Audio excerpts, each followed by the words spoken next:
Gedirəm sessiz dağların içi. Her daşta bir hikayem var, qanla yazılmış alın ter ile.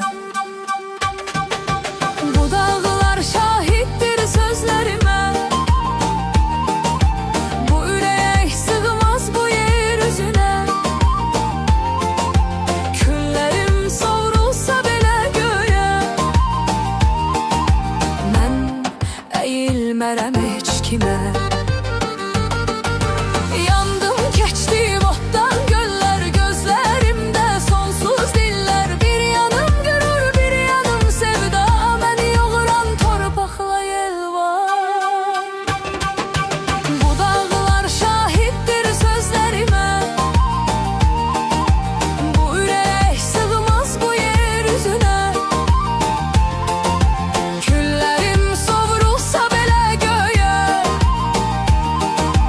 mən əyilmərəm heç kimə.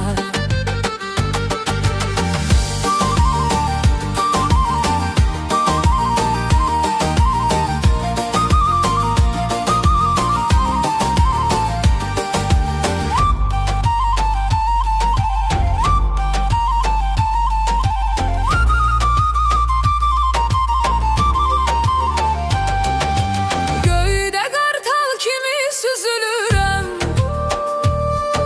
yerdə izim qalmaz, yox oluram. Ah deyiləm, bir səsəm mən, əsrlərlə çəkilər adım. Bu dağlar şahiddir nəfəsimə, bu tale yazılıb ateşimə. Yansa da dünya, dönsə də devran, mən bu odlara sığmam inan.